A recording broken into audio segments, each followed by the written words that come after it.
Value পেঁয়াজকালি পেঁয়াজকালি কত দাম?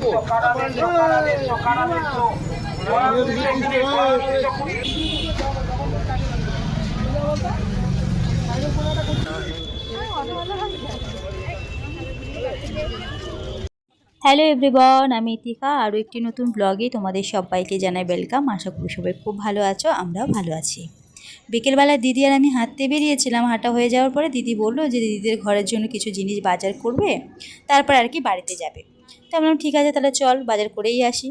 তো তাই আর কি বাজারে আসলাম। আর আমাদের এখানকার বিকেলবেলা যে বাজারটা বসে সেটা খুব সুন্দর বসে। আর আমি যেহেতু বাজারে এসেছি তাই ভাবলাম আমার এই ব্লগে আজকে তোমাদের সাথে আমাদের বাজারটা ঘুরে দেখাই। আমার দিদির বিয়ের পর যখন আমি আমার দিদি বাড়িতে বেড়াতে আসি, প্রথম আমি আমার শাশুড়ি মায়ের সাথে এই বাজারে ঘুরতে আসি। আমার শাশুড়ি মায়ের একটা ব্যাপার আছে, আমাদের বাড়িতে কেউ বেড়াতে আসলে তাকে কোথাও ঘুরতে নিয়ে যাক বা না নিয়ে যাক, এই বাজারে একদিন হলেও ঘুরতে নিয়ে আসবে। আর প্রত্যেকেরই বাজারে এসে বেশ ভালোই লাগে।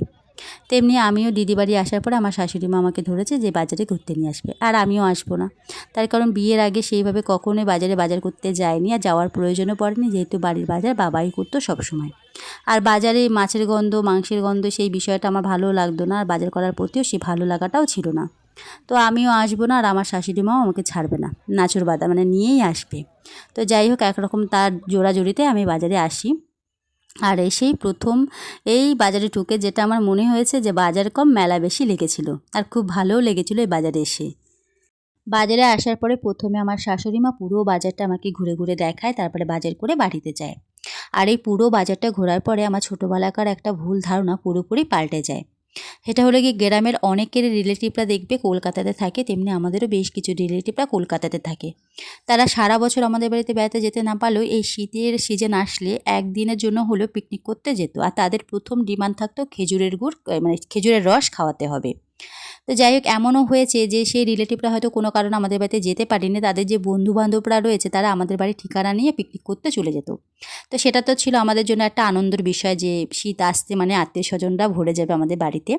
আর যেহেতু আমাদের বাড়িটা সুন্দরবন সাইডেতে, সুন্দরবন ঘুরতে যাওয়ার চাহিদাটা কিন্তু মানুষের একটু বেশি।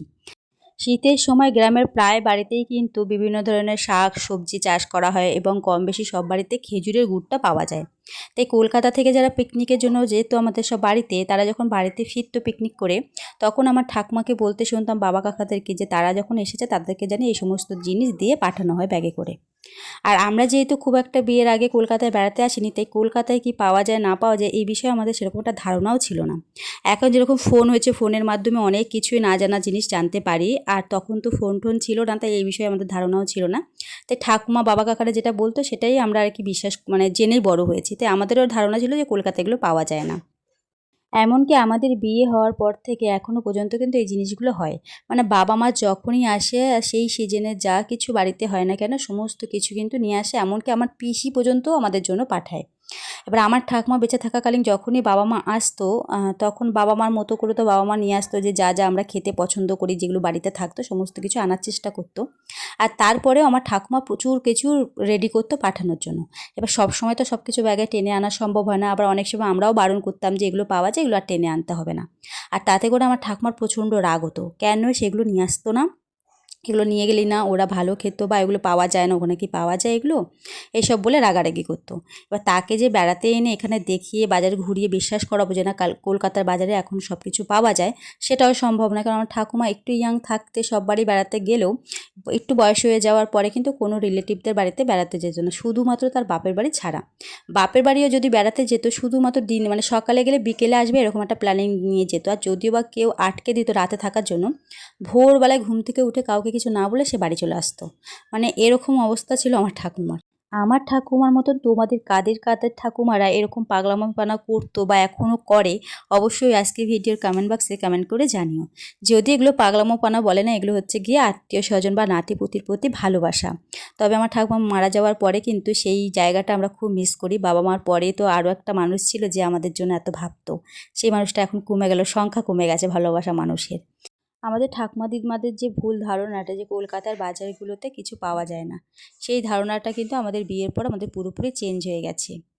আমার তো মনে হয় কলকাতার বাজারগুলোতে কেউ যদি পয়সা দিয়ে বাঘের দুধ কিনতে চায় চাইলে সেটাও সম্ভব, যেটা কিন্তু গ্রামের বাজারে সম্ভব নয়। আমাদের যেই মিধামার্কের বাজারটা কিন্তু লকডাউনের আগে অনেক বেশি আরও জমজমাটে ছিল এখনকারের থেকে। তখন যেমন বসতো দোকান তেমন ছিল মানুষের ভিড়। আর লকডাউনের পরে অনেকটাই মার্কেটটা ডাউন হয়ে গেছে, তবুও আমি যত বাজার ঘুরেছি তার থেকে আমার মনে হয় এখানকার বাজারটা সন্ধ্যার পরে বা বিকেলের পরে বেশি জমজমাটি থাকে বা প্রচুর কিছু জিনিস কিন্তু এক জায়গাতে পাওয়া যায়। এমনও অনেককে দেখেছি যে আমাদের এই বাজারে অনেক দূর দূর থেকে বাজার করতে আসে।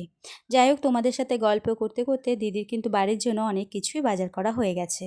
যেমন মাছ বাজার, সবজি বাজার, আর এখন চলে এসেছি মাংসের দোকানে মাংস নেওয়ার জন্য। আজকে তো আমি কোনো কিছুই বাজার করব না, তাই দিদিই বাজার করছে, আমি ঘুরে ঘুরে দেখছি আর তোমাদেরকেও দেখাচ্ছি।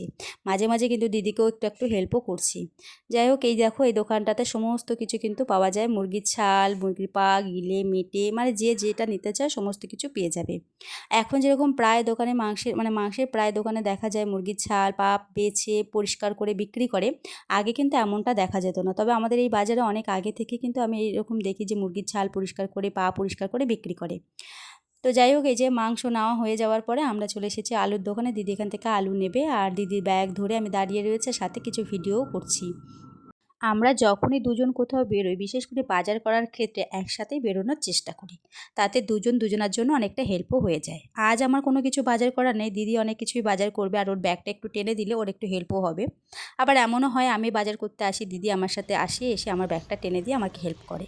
দিদিকে নিয়ে এত কথা বললাম, আগের দিন ব্লগেও তোমাদের সাথে দিদির ইন্ট্রোটা করানো হয়নি বা দিদির পরিচয় করানো হয়নি। চলো আজকে ফুচকা খেতে খেতে আমার দিদির সাথে তোমাদেরকে পরিচয়টা করিয়ে দিই। এই যে ফুচকার বাটি নিয়ে যে দাঁড়িয়ে আছে, এটাই হচ্ছে আমার দিদি, যার সাথে আমার সকাল বিকাল চলে ঝগড়া মারামারি হাসি ঠাট্টা, একসাথে ঘুরতে যাওয়া। আমার মতো তোমাদের কাদের কাদের সাথে এরকম দিদি বোনের সম্পর্ক অবশ্যই কমেন্ট বক্সে কমেন্ট করে জানিও।